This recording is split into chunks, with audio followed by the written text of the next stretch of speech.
Hello and welcome to Political Paradigm. I am Terry Ikumi. Today we're in Lagos State. We'll take our attention away from the presidential election and focus on the sub-nationals. My guest is the governorship candidate of the National Rescue Movement for Lagos State, Mr. Akinwunmi Braithwaite. Welcome to Political Paradigm. Thank you very much, Terry. It's great to be here. It's great to have this kind of conversation with you just before the elections. It's just about a month away now. How are you preparing? Oh, very, very well. Talking, understanding what the people issues are, and adjusting the plan as we go along. So we have a living plan that's amendable. So you believe you're prepared for this now? Absolutely so. Well, that's great. So you have a lean political history. As a matter of fact, this is your first shot at anything politics, and you've been quite successful in the private sector. Why have you now decided to walk away from that and dive into this murky waters of politics? As they say, Nigeria, dirty Nigerian politics. Yes, I am a new entrant.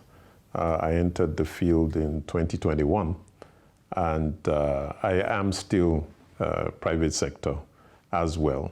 But it was triggered by what the episodes that occurred in 2020. Towards the end of 2020, October 2020 to be precise, and the whole NSAS problem in Lekki. We live in the Lekki axis. Our household was very, very traumatized by all that happened. And, you know, shortly after that, I got talking, as pretty much the whole country got talking about those events and what could happen. And, you know, people were on different sides of the argument. I then decided with some friends that, look, we need to do something more than just talk. So as a result of those conversations, we said, let's form a new political party. Let's get into this fray, because that's the only way really that you can change things. You know, democracy offers us that opportunity. But as we got into December or thereabouts, the whole December festivities and all that took over. And I could say that the plan sort of kind of receded until January, when I had my NSAS, what I would describe as my NSAS experience. I ended up in a police cell, which arose from some land grabber situation over some property that I had sold. And these guys came all the way from Abuja, you know, invited me to Ibadan, where I went. And my lawyer actually wasn't very, very happy with that and had told me, oh, I shouldn't bother. We have all the documents and the papers, and they should come down. But I obliged the invitation, and a series of unbelievable things, you know, just took place on something that was just purely, if anything, a civil matter. Before I knew it, I was in a police cell, stripped of my shoes, my communications, telephones, everything. And I couldn't believe what was really going on. A real travesty, if you ask me. Eventually, in fact, and I was thrown into a cell without any windows, you know, and so forth. Horrendous place, horrendous experience. And about sometime early morning before dawn, they arrived again. They had switched off their phone, so nobody could communicate with them. We didn't know where they were. They had come all the way from Abuja, as far as I understood. A real Gestapo operation then occurred after that. I was taken out of the cell with the estate agent, and we were bundled into a car and said, where are we going? Where are we? You're going to, we're taking you to Abuja. And a couple of hours into the journey, they switched on their phones. And at this point, I was just thinking all kinds of things. And I was, you know, going over my mind about what people have said about these kind of police, irregular police actions. So a call came through. So the lead guy asked the driver to pull over, which he did. He got out of the car, and then about a few seconds later came back, handed me the phone, And on the other end of the phone, a voice was apologizing for what had happened and said that they should take us back to Ibadan and release us. And that episode really stood with me. Eventually, I ended up going to Abuja, and the whole matter was then resolved. And these guys, I understand, the X Squad got involved. I didn't even know there was an X Squad because apparently these kind of renegade activities were not unknown about how you get into a shakedown over things like this. And my lawyer said, well, look, I told you so, I told you so. So right now I have an action against the Inspector General of Police against an infringement of my fundamental rights. But shortly after that, my son, of course, came along on the journey when I went to give a statement. And we were conversing, and he said, well, Dad, what do you think? How do we look at this? How do we square this? And I said, son, he agreed. I said, there's now a reason why I must get into the fray. Because if this could happen to me, a law-abiding citizen, then really and truly, God knows what's happening to those millions of people who don't have a voice, who don't have anybody to advocate for them. And maybe this was my baptism that really, I had to now get involved, So I now was vested in this whole idea of social justice and economic justice and everything else that is justice. This is what politics is supposed to be about. Absolutely. Venturing into politics would be to address certain issues. But that's not, I've spoken to a number of persons who say that our politicians are selfish. And some believe that even if you go into politics with the expectation to make amends, that the system could fight you and you could end up conforming to what they expect instead of what is right. You're absolutely right. The disciples of Jesus asked him to teach them how to pray. And there's a line in that prayer that says, lead us not into temptation. And every day I've had to say that prayer with greater conviction, because there have been all sorts of pulls, here to the right, to the left, essentially to get one off this narrative, to say, look, okay, quieten down, we'll sort you out, and so forth and so on. So the temptation is there. I get it, now that one is inside. I truly understand why we're going around in circles, because there are good people who have, with good intentions, stepped into the ring. But I can tell you, when you're offered massive amounts of money, it can indeed be quite tempting, because those who are carrying on the bad practices, they want to carry on the bad practices, and they don't want anyone goody two-shoes, to come along and start trying to correct things. So for some people, the status quo is best the way it is, and the way to get other people not to disrupt the status quo is to get them compromised. So that's why we'll see compromising taking place in the political arena. Oh, great, but I'm curious though. You are on the platform of the National Rescue Movement. It's not a popular party by any standards. And the concern is, are you confident that you've made the right decision with the National Rescue Movement, or was it the only opportunity to become a governorship candidate? Very, very good question, which strikes at the philosophy of life. What are we all here for? Do we understand where we're coming from and what we want to achieve? Is it just about self, or is it really, truly about others? And as I said to you, when I had that experience, it really made me think. I got out of it, and as a kid, but then it got me thinking, what about other people? And if life is about, living it for others, so I had a choice to make. Do I go into the existing establishment parties, or do I look for a party where I can go in and I can actually make sense to them, that the party is small enough to want to listen? The reality of trying to get into something that's already big and established is, why on earth should they listen to you? you know. But something that's on the fringe, that wants to move and get ahead, has a greater propensity, you know, to accept that the change has to come. The bases are not loaded. So that was a deliberate thing to say, look, someone like me needs to make a difference. I'm a change management type of person. And there's no need hitting your head against the brick wall, you know, of those who have no need to change, you know. So therefore, the small party is a very, very important component of bringing about change. And to that end, if you recall that there is a man called Nigel Farage in the UK, who set up a party called the United Kingdom Independence Party. And he was a Eurosceptic. And his whole mission was to get Britain out of Europe.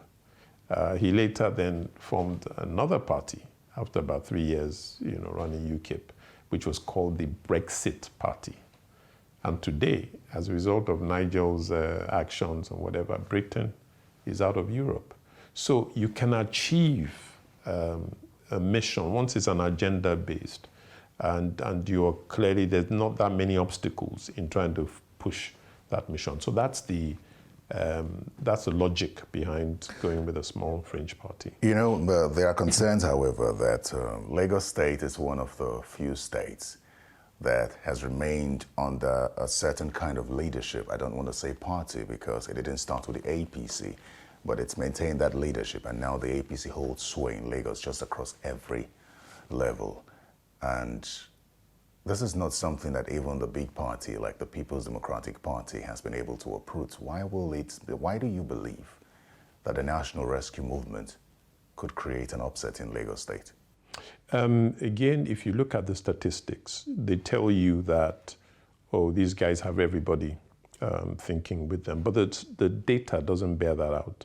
The data that I've seen shows that the current governor of the APC party garnered 739,000 votes out of a registered voter population of 6.5 million.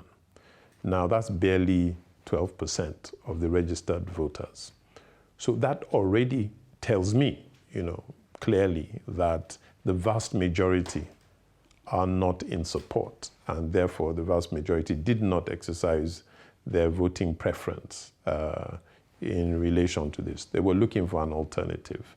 And when you actually talk to people on the ground, as I have done, people will tell you that, yes, they didn't vote because they didn't like what was on offer. And certainly they withheld and didn't bother. So you have that to contend with. I think it would be, you know, very, very sad to see that as the existing condition and then ignore it and say, well, look, it's a fait accompli that these guys, you know, have it all. Everybody's for them after all. No, no, no, no. The vast majority of our citizens want good and viable alternative. They want to be able to depend. They want leadership and administration that is actually people-focused and people-centric. It's not designed just for the few to enjoy. So when you're looking at it from a people-centered point of view, there's every logical reason why we should be quite optimistic that people will want to vote for us. Because there are other alternatives now. Absolutely, yes. Well, then you know that the elections, as much as we look forward to or expect not to have voter apathy, if you look at the Lagos elections, the past elections, it's just been marginally won.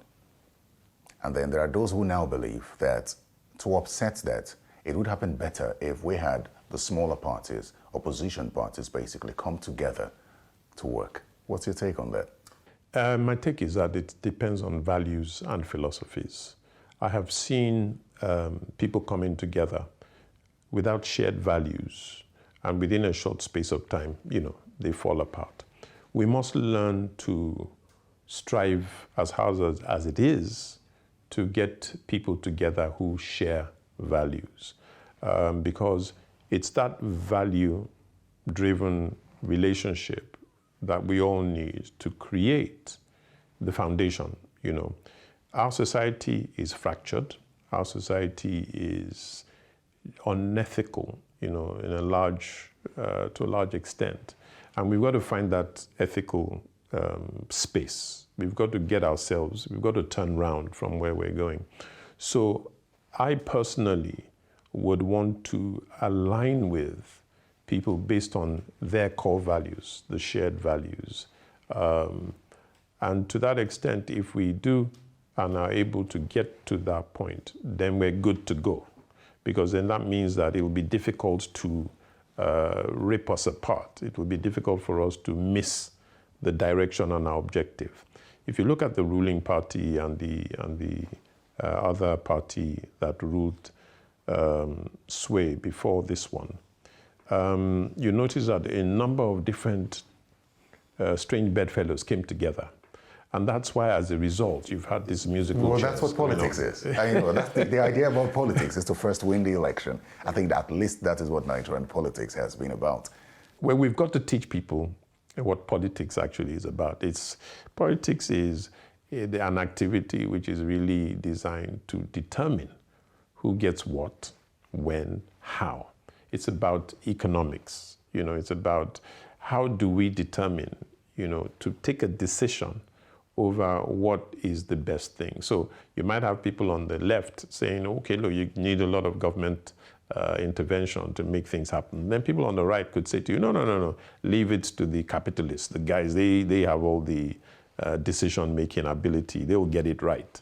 So to a large extent, that's what it's about, solutioneering, that it's not just a big power grab, which is why when you have a party that doesn't win, in other climes, they don't fold up and put their tail between their legs and go and hide in a corner. No, they sit up and say, okay, we didn't convince the people this time around. Let's tweak, the messaging. Maybe people didn't really get what we were trying to say. So we carry on. So that's politics. It's driving an agenda. And I gave you the example of Nigel Farage. His was, okay, I'm not a big party. I'm a tiny peepsqueak, but this is the agenda. I like to believe you know Lagos. I mean, you want to be governor of Lagos. So let me ask you this question. When you talk about perhaps a political party not owning up to perhaps not being able to convince the population to vote for them, would you look at Lagos in the past elections, let's say since we returned to democracy in 1999, and say confidently that the voting population or the voters have voted based on knowledge of the candidate or expectations of the candidates? Are you saying that they've been well informed to make the decisions they've made in the past years? No, they haven't been well informed. Because again, a lot of us haven't really been interested. We've left it to the proxies to say, look, you guys know what to do. Just get on with it, do it. We'll get on with our private lives. We'll do what we have to do.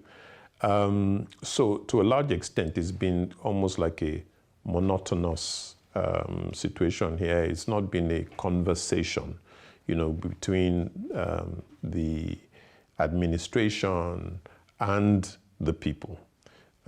People don't even know who their local representatives are. Don't know who the local government or the councillors and whatever.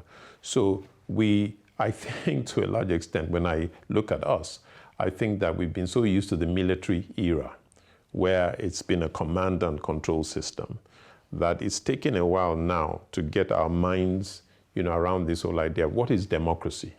Are we really entitled? Do we actually have rights? The other day I attended the Human Rights Commission's town hall, and a lot of the conversation was around rights. We don't know our rights as people. We don't even think that we should ask questions of those who are administration. In fact, we call them rulers, which is a wrong terminology anyway. So no, people have not been informed. And that's why this dispensation now is about getting people properly informed, getting people to interrogate, getting people to find out, okay, who is this person? What does the party stand for? What's the party saying? So we're entering what I would call, and it's interesting you should ask that, because I've said to people, I said, we're now entering the Enlightenment age of Nigeria, where people actually are getting enlightened and they think, okay, these guys are not our rulers. They're meant to actually be our proxies to get the job done. Is that where we are now? That's where we are. That's where we are. So you're confident that the governorship election, specifically in Lagos State, will be decided by informed voters? I believe so, yes. There's a lot of information now being rolled out, yeah.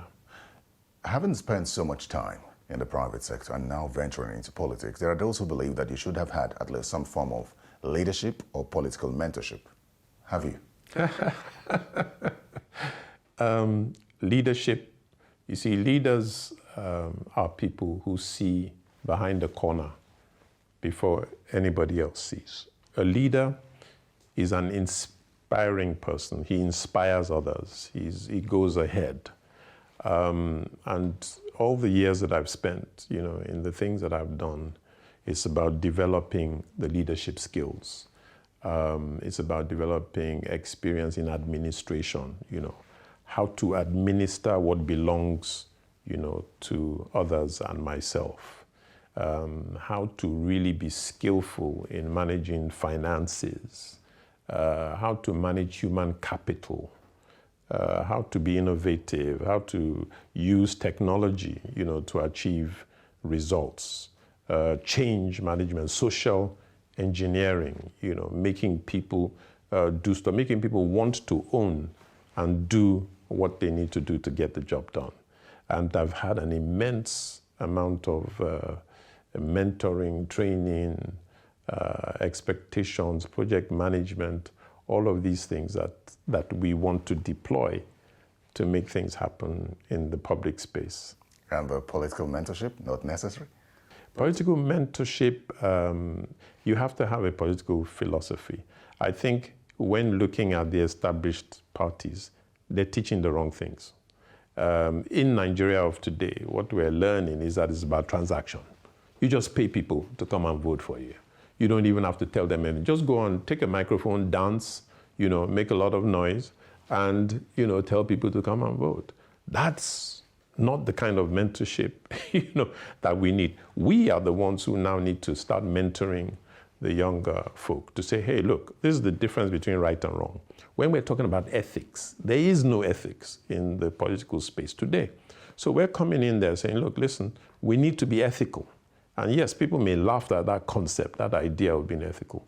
But if you're not ethical, and you see in the private sector, when you're working with a multinational, you are expected to be ethical, to the point where you see your job as your job. You're getting paid, you deliver, okay? You don't expect anything else, as a result. But these guys have turned it and say, oh, look, let's grab the power. Once we grab the power, we have the keys to the treasury. We open the treasury, and hey, guess what? We can take as much as we like and distribute it to those who we like, those who are compliant. That's wrong mentorship. In fact, we've got a lot of work to do in Nigeria today to reorientate the youth, to make them understand that, look, listen, hey, whatever those guys told you is the way. That's definitely not the way. Forget that. Ditch everything that you have learned to date. Follow the real guys who you can see what they've done, where they've got their money from. Today, you don't even know where folks have gotten all this massive amount of money that they're spreading all over the place. And we think that's normal. That's abnormal. That will kill us. I landed at the MM2 and I drove from the MM2 to the island where we are. And I must say that I didn't find your campaign posters. Are you campaigning differently? I am indeed. I don't really have much faith in these, things that are being stuck on all the walls, and people are just seeing faces. There's no interaction. If in marketing as well, you look at that, and then it's after a while, it's just people's minds are not really tuned into that. I think marketing experts will tell you that much. It's really more about getting to certain clusters, of people, getting the message, direct on to them using modern technology. There's what we also call below the line, which is a sort of people-to-people approach. So I think, yes, that it's really more about using the modern technique that we have these days to be able to get messaging across. And you hope it works for you, I believe. I definitely hope it does. We'll see. Let's go into the issues now. Talk to me like someone who doesn't know Lagos. Tell me what Lagos was, what it is, and what it should be. Oh, I'd be glad to tell you that.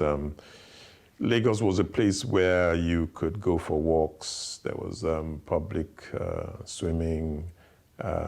We had leisure. Leisure was a very, very important part of Lagos. There was incidentally, there was a time in Lagos when the traffic conditions were a bit horrendous, and the government of the day took a decision to do something radical, which was to bring in this odd and even system. So if you had an odd number car on your license plate, you could only bring it out on certain days, and then, even was the rest of the days. And they applied that as a means to really take more cars off the road. Lagos really was a place where people were very moderate in their approach to things. We had an ethical Lagos. Your pedigree mattered. Even you couldn't join certain clubs and whatever without being able to prove your antecedents and your pedigree. So Lagos was a decent society, and schools were there. I went to a school, for example, that it was a mixed classes. Both the poor and the children of the wealthy were in school. I went to CMS Grammar School, which was the oldest secondary school in Nigeria. And the policy, there was a deliberate policy there that you had everybody mixed together so that you have a society that is balanced. You don't have the us versus them. Lagos was clean. There was law and order. One pines after, you almost think that you're in a war-torn zone, these days. So Lagos was a society, and people did what they had to do, and it was a wonderful place. Yeah. What is it now, and where do you intend to take Lagos to? Now it's kind of a place that's a mishmash. There's hardly any law and order. You're driving on the streets, and it looks like, you're trying to fight yourself through a war zone. Nobody's obeying things. You'll see cars coming on the wrong side of the road, sirens blaring all over the place. Everybody's jostling. It's a kind of dog-eat-dog world and environment. It's so tight and tense. Then you see so many people sleeping underneath the bridges, slums coming up everywhere, beggars, population of beggars increasing by the day. It's just become very, very sad. So I've had a number of people tell me that Lagos is perhaps the most difficult state to govern. And that's the reason why you find some of these excesses that you've talked about still existing. Do you agree? Is that something that would be a challenge if you become governor? I disagree. What is governance? Governance is administration. What is a government? A government is set up to solve our problems. And you look at the environment, it's situational management. So you come into governance and you look at a place like Lagos, obviously, which you know all the issues that confront Lagos. It's a cosmopolitan place, it's a diversity and all of that. You're not starting from ground zero because things already exist. Infrastructure already exists in Lagos. So all you're doing is you're doing some incremental aspects in some areas, and then in other areas you're bringing about very, very radical and drastic things. But anybody who has managed complexities, as I have done, will not find that Lagos is anything major. I sat on the executive in MTN in those days, who we managed a budget that was equal to the size of the Lagos budget. So in terms of having to get things done, it's absolutely within the purview and capacity of an individual who has the skills and the experience. Now, in my experience, I have also, as I said earlier, managed to roll out network and all the other facilities in 6 different states in the Southwest. And when you're doing all that, it also included infrastructure. There are places where in those days there was no road access and all that. We had to do all of that. And you're rolling out critical infrastructure. You're serving the people. You're going into the nooks and crannies. CSR was also a very major component, looking at what the people need that isn't really directly relevant to the telecoms rollout, but you had to also serve the people. One, in terms of also making them allow you to get on with what you need to do. And then 2, as really understanding the frailties and the problems of that community. So you're also bringing that relief into the community. That covered the addressable populations, about 22 million then. We're talking about Ondo, Oyo, Ogun, Ekiti, Osun, and Kwara.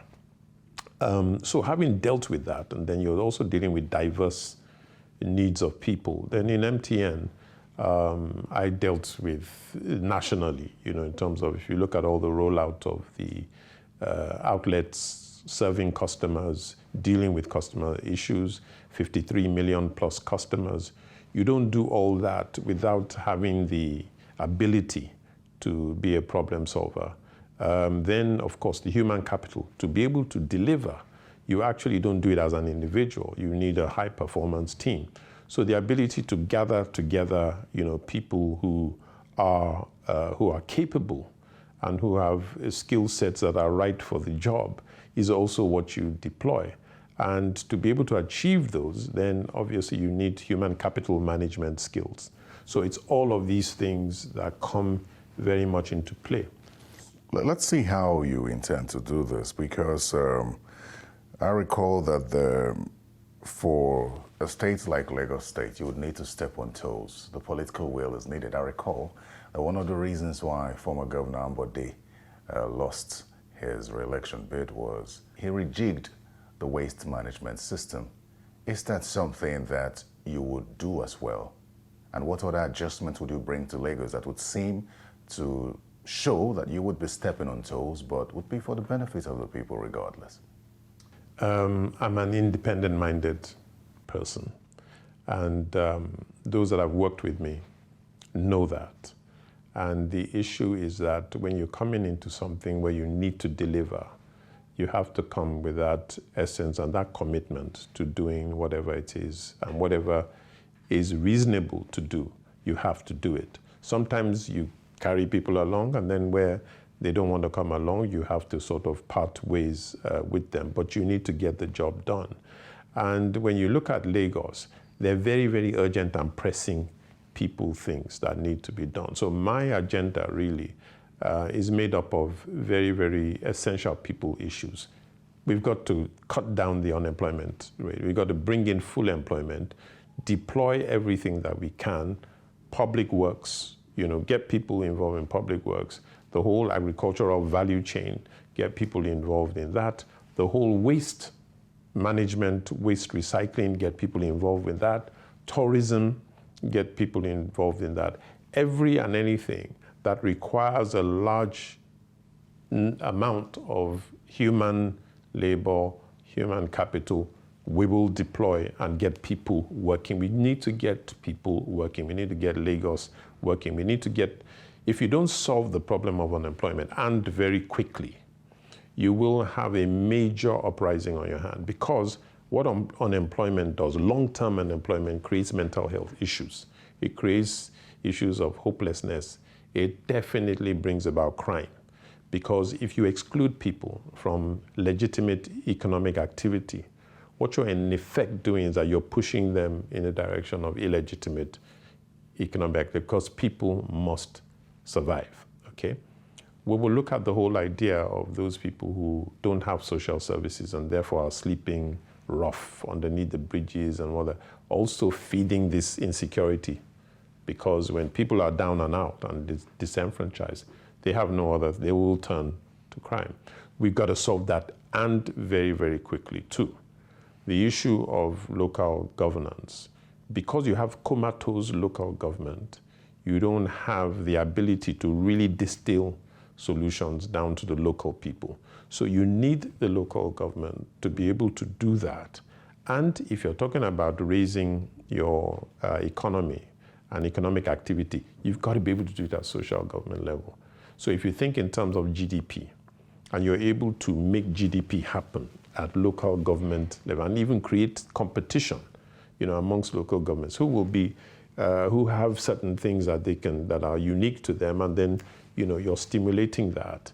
All the education and all that children require is within the purview of the local government. So every bit about this basic education that needs to be sorted, we will sort through the local government so that the state government can take care of the more highfalutin stuff, the more difficult things, the things that require that overarching state level of activity. And we'll do all these things rapidly, because we can't afford the seemingly over-bureaucratic time that is taking the government to get along with things. We will reorientate the civil service, because a lot of this stuff has to be done through the civil service. Part of the reorientation, of course, will be a very, very clear reform of particularly their remuneration and their conditions of service. That has to be brought well within even the private sector, to make the local governments and the civil servants, come to a point where they're happy to do the job. So Lagos State doesn't have a revenue generation problem. However, there are those who believe that the government is still counting its losses based on perhaps some of these excesses that have not been caught. For example, you have the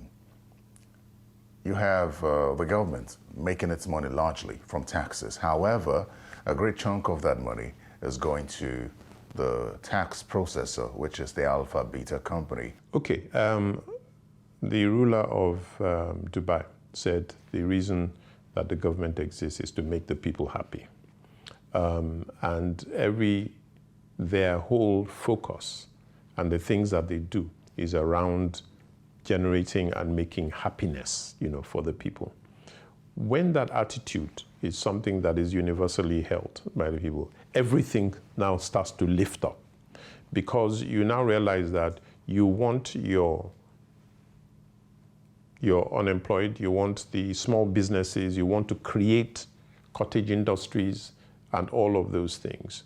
So there are enough examples around the world for us to quickly tap into. Germany, for example, has about over 1,000 financial institutions that are targeting the small, medium enterprises, who we all know provide about 60 to 70% of jobs. Okay, and what they do is that they provide grants in some cases to some, so you don't have to pay that money back. On top of that, they provide 12 months of payroll cover, so that startup, that small enterprise, is not saddled, worrying about how do we on a day-to-day basis. They just go ahead and get on with the job with that support.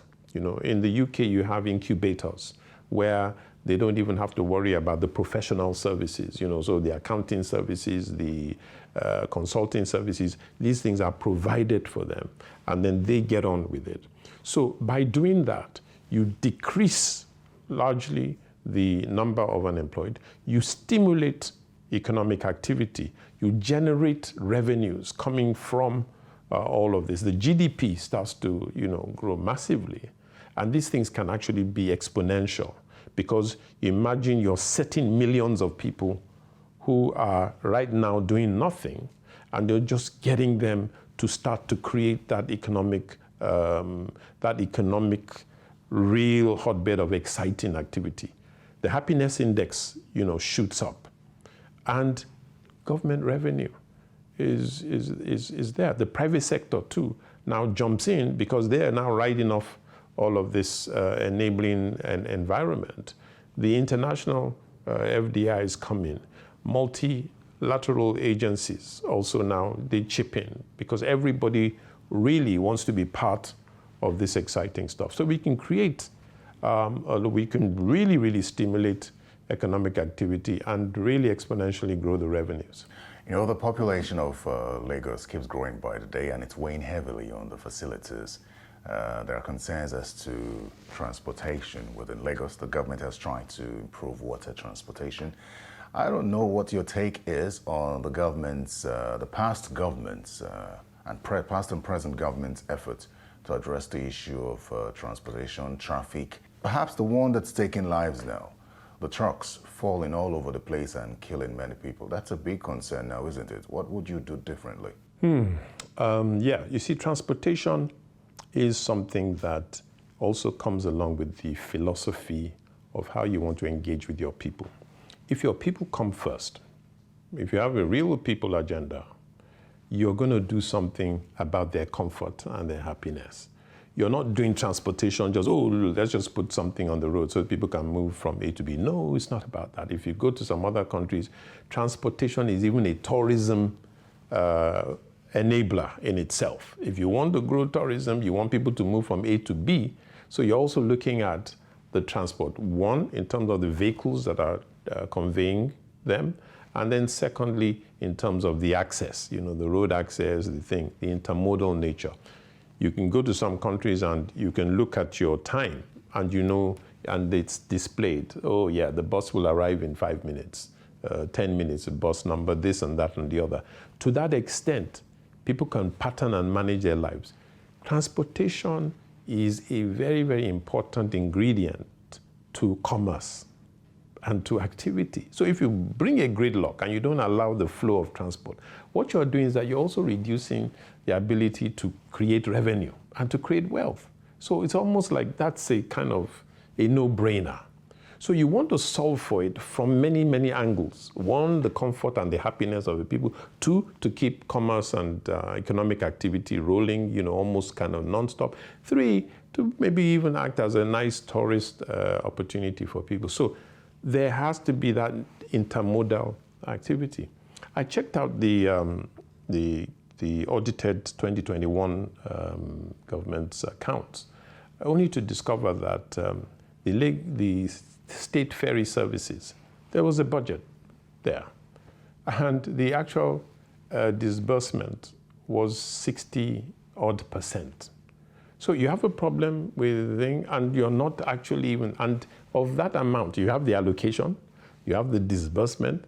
What actually gets to the stuff, you don't even know, because there's a lot of all kind of fun and games, you know, going on.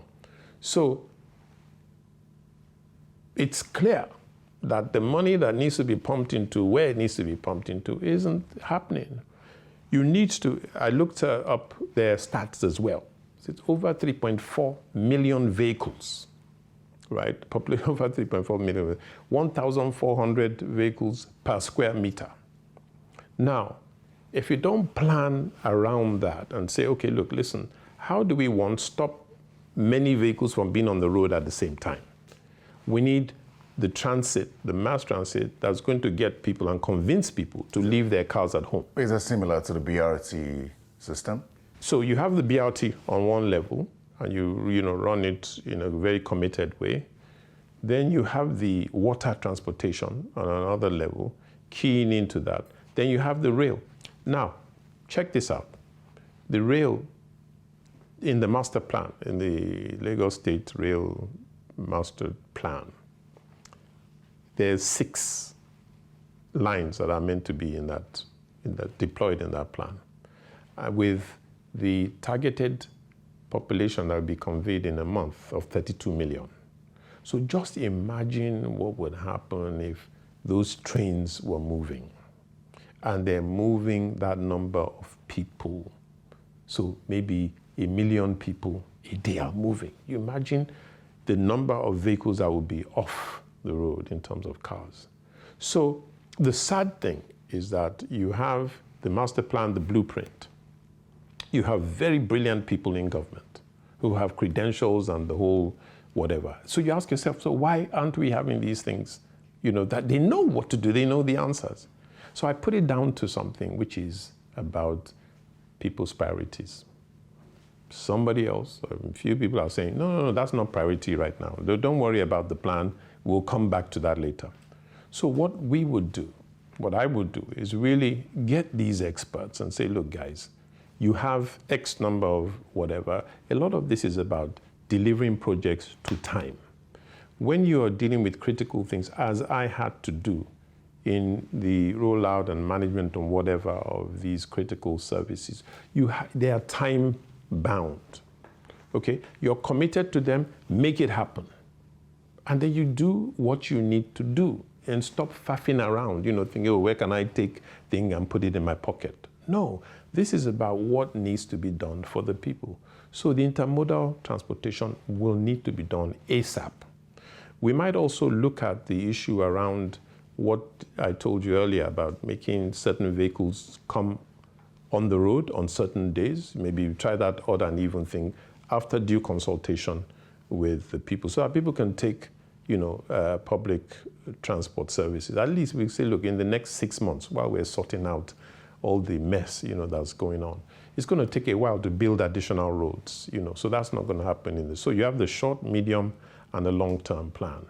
The rail definitely has to come in, but at the speed in which they've done it, we will do things far speedier, because again, it's a question of your mindset. It's a question of your priorities. Before we talk about the general elections, there are those who believe that Lagos State is leading in terms of revenue generation and perhaps development, apart from being a former capital, that it's been this way because of the consistency in perhaps the leadership, and should I add party to it? And anyone who's listening, I would want to know why you would want to change the status quo. What if I told them that we could triple the amount of money that is coming in? Until you see what is better. There was a program that I was part of in MTN where the C-suite were taken to different continents. We went to various continents and countries just to go see how things were being done,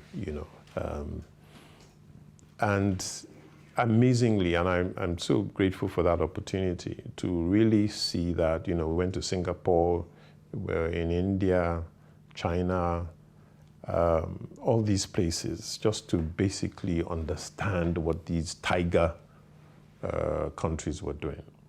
And to a large extent, when you bring innovation and when you bring a real true focus, you can get a lot done. China, for example, has lifted hundreds of millions of people out of poverty.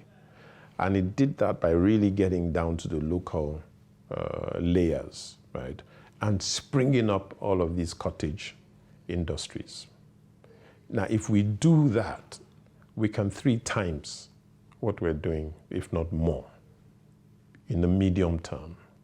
So whatever it is that we're doing today, it's like when somebody does something and you're not aware of other things. Oh, yeah, this is fantastic. This is looking good. Do you know what Dubai is doing? The amazing things, the buildings that they're building, they're now aiming to be the best in pretty much everything. We're talking about countries that are now sending people to the moon.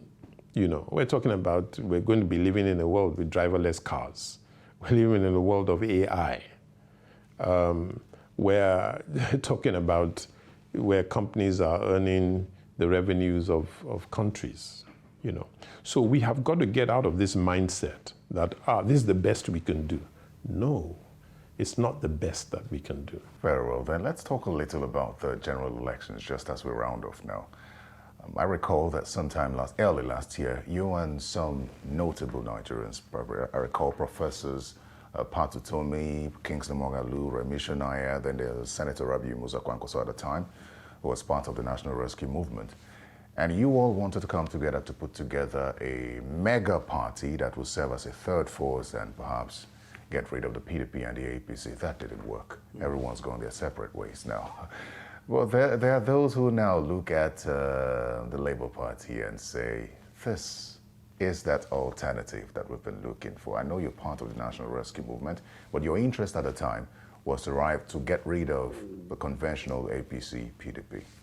I'd ask you now, the state of the race, what you make of it, considering the fact that there is a new party, sort of, not necessarily new, but there is a party that is causing everyone to believe that we could have a runoff in the 2023 presidential elections. What do you make of all that's happening? First, I would say it's fantastic because, as you alluded to, I did, sit in with a lot of these brilliant minds, to see what we could do in terms of really come together under the big tent and the third force, etc. What I took out of that process is that, this thing is going to be a journey. Because we've gone so far down into the gutter, to get ourselves, really to the point where there's trust amongst us, where there is where we share values to the point where this is really, we all believe we want to do this, right? It's about the people, it's about jobs, it's about poverty, and all that. Then we need to really test one another and see how real and how serious, we are about it. And I think that we're now heading in the positive direction, that this election is a watershed, moment for us. There could indeed be a runoff, but, with these traditional politicians, you never know what they're cooking, in the back rooms, in terms of you just all of a sudden hear, oh, these guys have decided to roll together, But the way things are going, if they carry on in this way, there could potentially be the runoff. Now, the runoff would now really create another, could be a lacuna, because who is going to come together? Because in order for you now to have a clear thing, that means that there's got to be some cooperation and alliance. So who's going to align with who? That would be interesting to see. But whatever happens, what I would urge us all is that those who are disappointed, those like me, if it turns out that we are disappointed by that general outcome, must now use that as a means to catalyze us into motion to further. So we don't drop our guard now. We don't sort of go away and put the tail between the legs and say, oh, well, there's this saying that some people have said, now it doesn't make any sense to me. Winner takes all. I mean, winner doesn't take everything, because there's still, once you still have the resolve that this is our agenda, you keep pushing the agenda. The whole idea of voting, and I would say to people, don't vote based on the fact that you think X is going to win. Therefore, you're just putting your votes with X. No. Find out what is your agenda. What do you want to see? And that vote is a mandate to that representative that, look, listen, go push this agenda.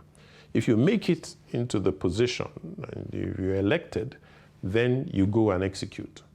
If you don't make it as the elected person, then you go and advocate. But you must keep pushing the narrative, and hopefully the next time round, you would have gotten that critical mass that will give you the majority. So if I ask you, we're round enough now, if I ask you how you think the presidential election will go, what would you say? Okay, let me answer it in this way, that unfortunately, it looks like it is going to be decided a lot along ethnic lines. And I think that the North, in my observation, is holding that balance. And the extent to which whoever is not Northern in the leading candidates is able to really get into the psyche and the minds of the people there, I think would determine that. Certainly also, it depends on where the middle Beltons are also kind of leaning. Now, this is my own private, permutation around this, that if the middle Beltons also are just, again, thinking of themselves in terms of being core North, then you might have, again, the tipping that in favor of the Northern candidate. So you fear that the outcome would be decided based on ethnicity and not the quality of the candidate? I think so. I hope I'm wrong. I hope I'm wrong. Mr. Akinwunmi Braithwaite, thank you very much for your time on Political Paradigm. Thank you very much. Well, that's all the time we have on Political Paradigm. Thank you for your time. Remember to catch this episode and others on YouTube or channelstv.com. The elections are almost here. Vote based on the quality of your candidate and not based on ethnicity or religion. I'm Terry Ikumi. Goodbye.